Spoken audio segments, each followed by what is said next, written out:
전 세계에는 나라마다 특수부대들이 존재한다.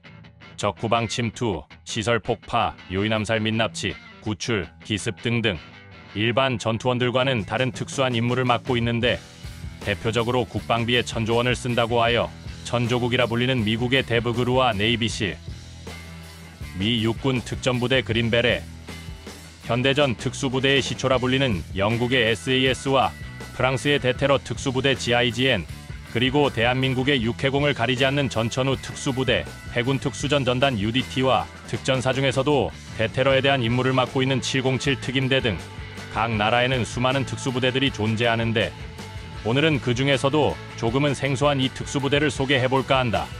그들은 바로 이스라엘의 특수부대, 사이렛 메트칼. 이들도 다른 특수부대처럼 특수정찰, 대테러 진압, 인질구출과 같은 고난이도의 임무를 수행하는 특수부대이다. 사이렛 메트칼에서 사이렛은 히브리어로 정찰대라는 의미를 가지고 있으며 1953년 팔레스타인의 수많은 민간인들을 살해한 키비아 학살 사건으로 인해 전 세계의 비난을 받게 된 이스라엘 최초 특수작전부대인 101 부대가 해체되자 전 세계 특수부대 중 1티어에 속하며 극악의 훈련 난이도를 자랑하는 영국의 SAS를 모방하여 1954년에 창설했다고 하는데 당시 이스라엘 방위군 IDF 참모진은 군 정보국 아만의 소속으로서 1급 기밀 및 정보 수집 임무를 수행하기 위해 적군 영토에 파견될 수 있는 부대를 창설하게 되었던 게 바로 사이렛 메트칼의 시초이며 이스라엘의 젊은이들 중 가장 훌륭하고 뛰어난 인재들만 엄선하여 훈련을 하였다고 한다. 그들은 중동의 지역 특성상 사막이 많은 지형에서 전투에 대한 효율을 극대화시키기 위해 네게브 사막의 유목민, 베두인족 전사들에게 사막에서의 전투 방법들을 배웠고 이후 이스라엘 군 정보국 아만에서 분리되어 독립부대로 거듭나게 되었다. 이들은 창단 초기의 존재 자체가 매우 비밀스러웠으며 오랜 시간 동안 대원들을 비밀리에 선발했다고 한다. 하지만 1980년대 이후 정부가 공식적으로 사이렛 메트칼에 대한 존재를 밝히고 그들의 존재를 인정하게 되었다고 하며 이들은 현재 통칭 269 부대라고 불리고 이스라엘의 대테러 임무를 전담하고 있다.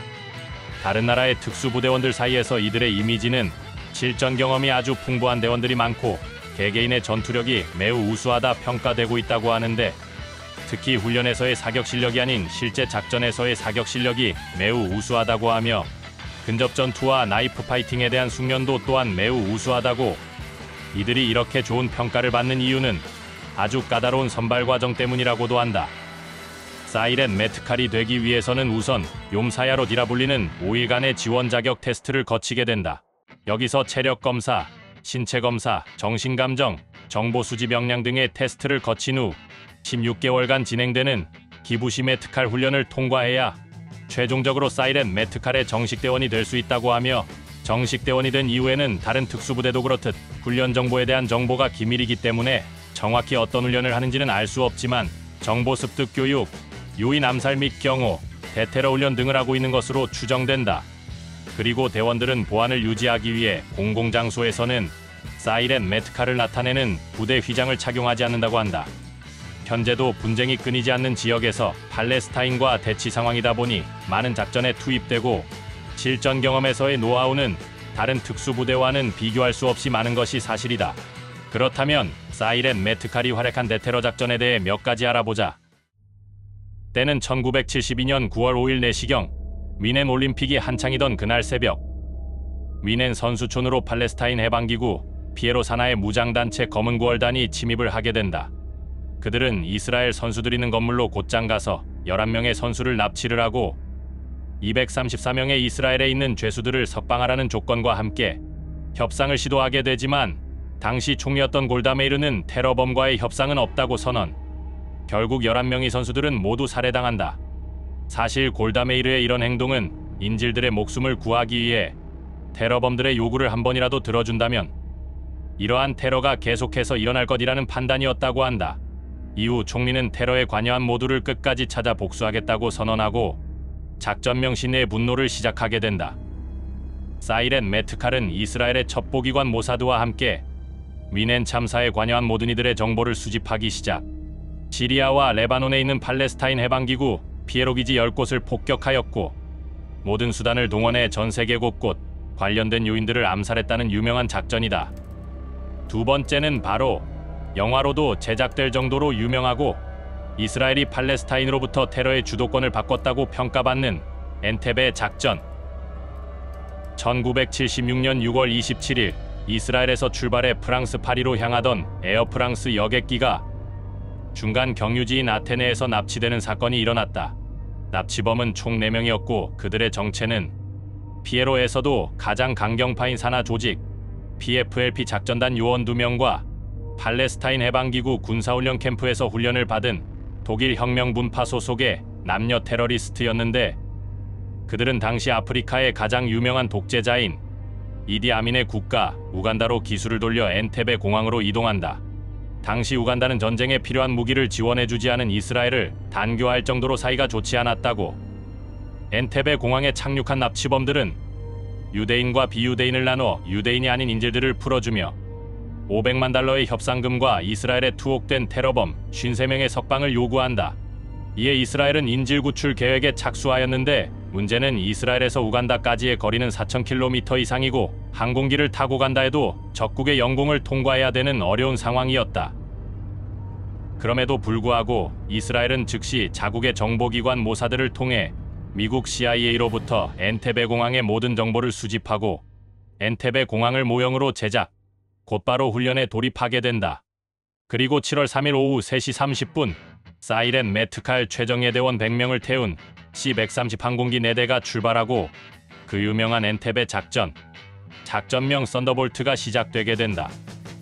당시 이스라엘은 거의 모든 아랍 국가의 적이었던 이유도 있었지만, 비밀리에 진행하는 작전의 특성상 보안 문제로 인하여 적국의 영공 통과의 협상을 진행하기도 어려웠기 때문에 적국의 지상 레이더망의 허점을 노리고 감지를 피하여 굉장히 낮은 20m에서 30m 정도의 저공 비행을 하는 방법을 선택했다고 한다.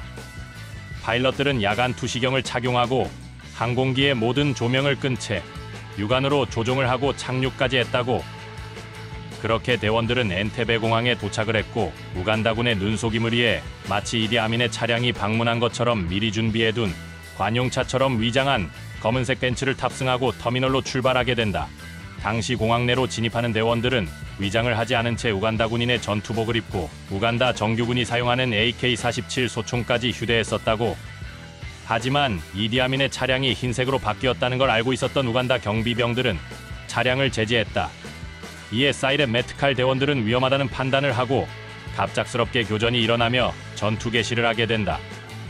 터미널 외부에서 PFLP 소속의 납치범 2명을 사살, 신속히 내부로 진입하였지만 조명이 모두 꺼진 공항 터미널 안은 피하 식별이 불가능할 정도로 암흑 상태였다.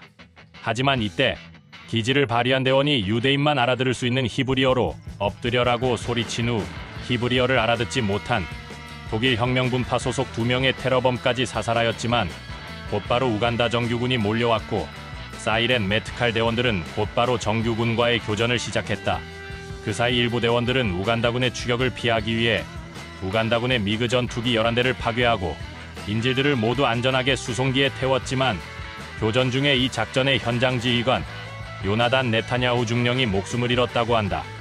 그렇게 엔테베 작전은 한 명의 사망자를 남기긴 했지만 인질 91명과 승무원 12명이 무사귀환할 수 있었던 이 작전은 항공 테러에 대항한 최초의 대테러 작전 성공의 사례라고 하며, 이 사건은 이후 세계 각국 특수부대의 대테러 작전과 인질 구출에 대한 바이블이 되는 모범 사례가 되고 있고, 이후 수많은 작전에 참가하며 임무들을 완수해내면서 사이렌 메트칼은 세계 최강의 특수부대로 자리매김하게 되었다고 한다. 오늘은 사이렌 메트칼이라는 이스라엘 특수부대에 대해 알아보았는데, 요즘 또다시 이스라엘과 하마스의 분쟁으로 인해 중동의 분위기가 심상치가 않다. 퀘스천 마크는 이 분쟁이 하루라도 빨리 해결되길 바라며 그곳에 있는 민간인들이 더 이상 희생되지 않길 간절히 기도한다. 오늘의 이야기는 여기까지. 영상을 끝까지 시청해 주어서 감사하며 구독과 알림 설정을 클릭하면 더 많은 궁금한 이야기를 빠르게 볼 수 있다.